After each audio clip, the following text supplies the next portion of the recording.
Hey guys, if you want to change your spark plugs today, spark plugs and wires, just going to kind of do an overview of things you would want or need. Of course you need to get your hardware.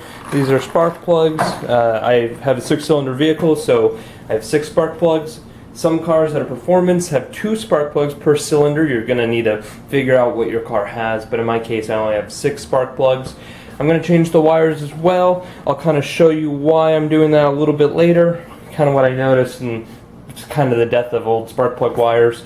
You're going to want some gloves. Gloves are important. You don't want to get this nasty stuff on your hands. These are some things that you don't particularly need, but it's good to have. I have an electronic cleaner here. I'm going to use that to clean up the distributor a little bit. I have some anti-seize. Now, a lot of spark plugs come with them on it. These set of spark plugs don't. You can find these in the little packets at auto parts counter. Same with dielectric grease. I use this quite a bit. Here are 2 different types. This is from Permatex, and this other one's actually from Honda. This is when I worked at a motorcycle dealership. I used a lot of this all the time. And then here are the spark plug sockets. This is one that you can pick up at an auto parts store, and this is another type that I have. Some of these have rubber grommets in them. This one does particularly. This one does not. I prefer the ones with the rubber grommets in them. I'll show you why. This is the one with the rubber grommet in it. This sticks in, it doesn't drop out. You put one that doesn't have the rubber grommet in it, you put it in, you turn it over, spark plug falls out. They both do the same job. This is actually a distributor, what I was talking about. This sends power from that to the spark plugs, and that's what explodes the gas in your engine. So this is kind of a mess just to remember exactly where everything goes.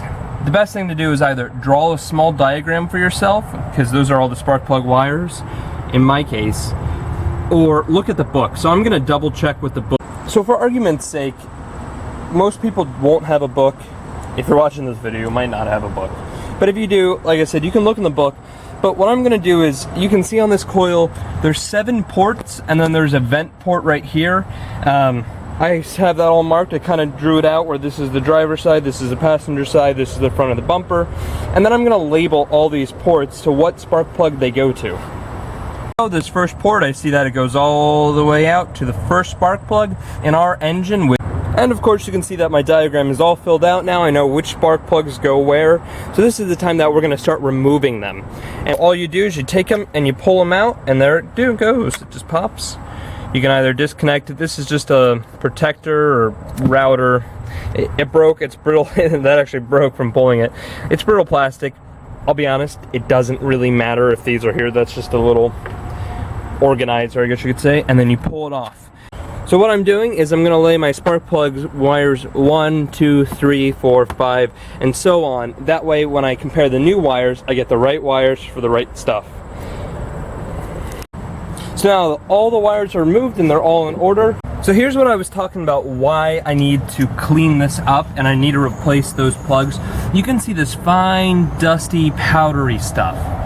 And basically what that means is there's oxidization going on in between this and the wire.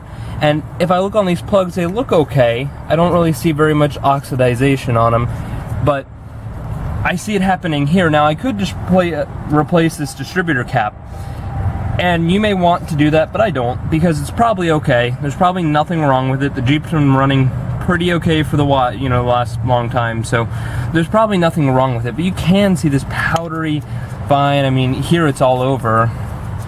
But whenever you see this on your car, if it's an electrical connection or where a couple of nuts and bolts are or where bushings are or anything like that, it means there's oxidization happening in the metal. So these caps are probably okay, and it's probably not really on this cap. It's probably on those wires, so that means that the wires are actually going bad. So now what I'm doing is I'm taking a little bit of sandpaper and I'm knocking off this oxidization. This distributor, again, it's still good, so there's no reason to waste it. I mean, they're 20-30 bucks a piece. Well, this is just a distributor cap, but still, there's no reason to waste it. You can see this is knocking it off. What I like to do is then I'm just going to spray it a little bit more with that electronics cleaner, see what it looks like afterwards, and I'm just going to clean them until they're good. Oh yeah, you can see that now. That's much better. Still a little bit more I need to clean, but it's doing it. So that's what I would do. Clean up all these, and I'll come back when it's done. So I'm gonna get my wrench, I'm gonna get the spark plug socket, and all you have to do is you take this, you put it on there until it meets, and there it is. Now all I have to do is crank this out of here, and it's just gonna go for me.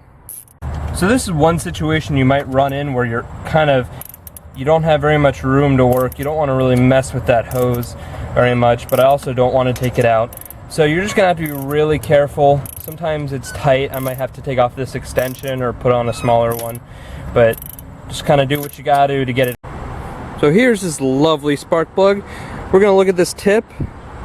This tip is gray and tan, and it's like an off beige. You can see a little chip in that piece right up there, if the camera will focus on it, maybe. Anyway, this is good. This spark plug is worn. So it's a good thing it's going to be replaced, but it's a worn spark plug. You can definitely see that with the off tan color. I'll link a chart in the description of what your spark plugs can tell. You can learn a lot from your spark plugs on how your engine's running. It's not a burnt white or a very light white. That would mean that it's running really hot. I don't see ash deposits on it. I don't see it really charred up or dark, so my car's not running rich or too lean. But what you can also see here is, if you look, see that ridge? That means that actually compression gases are escaping the spark plug. So this spark plug is not just dead, it's really dead. There's actually a little bit of compression escaping it and leaking up to where that boot goes on it. So it's good that these are being replaced. These are probably really well worn. They've probably been in the car for 30,000+ miles. So it's good to replace them.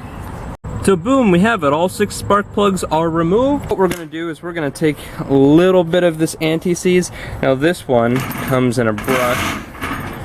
You can see it kind of comes in a brush-like thing. It's a metallic substance.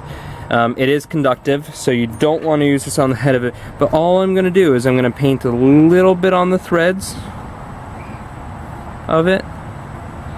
So a little bit on the threads, and then I'm gonna take my finger and I'm just gonna kind of move it around. And that's enough anti-seize to go on your vehicle. Now this is where we're going to have some controversy, is when and how much dielectric grease should we use. So this is what you should use it on. And if you want, you can click anywhere here and I will show you and prove to you this is how you should use it. So you get a little bit of dielectric grease, put a little bit on your finger. So just a little bit. And now I'm taking it.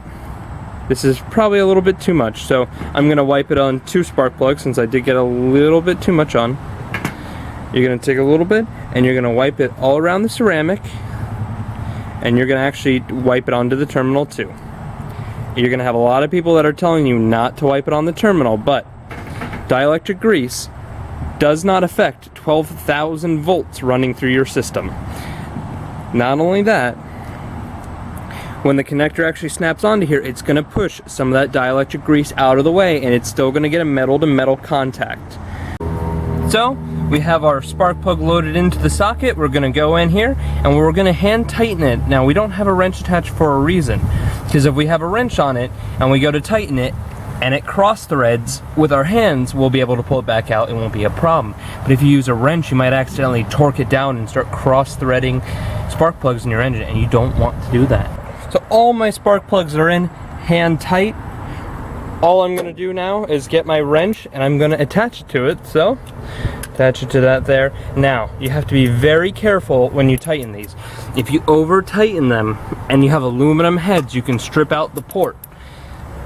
You can get a torque wrench for this, and torque wrenches will do just fine, and you can properly tighten it to the manufacturer specifications, which I suggest doing. That is what you should do. However, if you work in automotive, you can kind of feel where, where about it is. So with the wrench, all you do is you get this pretty tight, right? So hand tight, and then like a half turn in. You're not wailing on it, you're just doing a small turn, and now it is on there. So before I forget, we're going to use some dielectric grease and we're going to insulate on the terminals of this distributor. So a little bit of dielectric grease, just rub it around. So hey, now we can install new wires. So you get your box, whatever, CarQuest. I got mine from Advanced Auto. I kind of like them. They're pretty cool people there. So, but still CarQuest brand, so whatever. I got a good discount on them. I got almost 20 bucks off everything. So anyway, you're just gonna undo your wires from the strand and you get to sort them. I don't know if it'll have 7 wires. I know it will minimum have 6. It actually looks like it has all 7, so that's cool. So we're gonna sort them and pair them with the right ones. So that's about that size right there. And here we go. So spark plug 1. Now, because we've already greased these terminals, we know that it'll insulate the boot as well, because their spark plug's greased, this is greased. I got my little diagram. I know that the first spark plug goes here, so pops right on there, and it goes right in there. So now all we have to do is start it up, make sure everything runs, that we properly put our plug wires on the distributor and everything in that sort.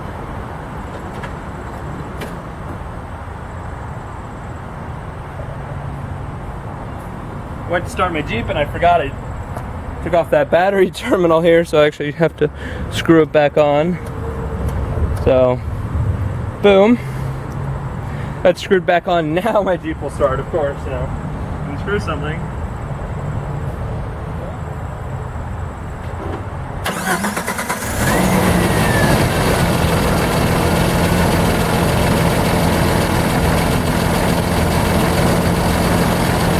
There we go, all brand new spark plugs and wires.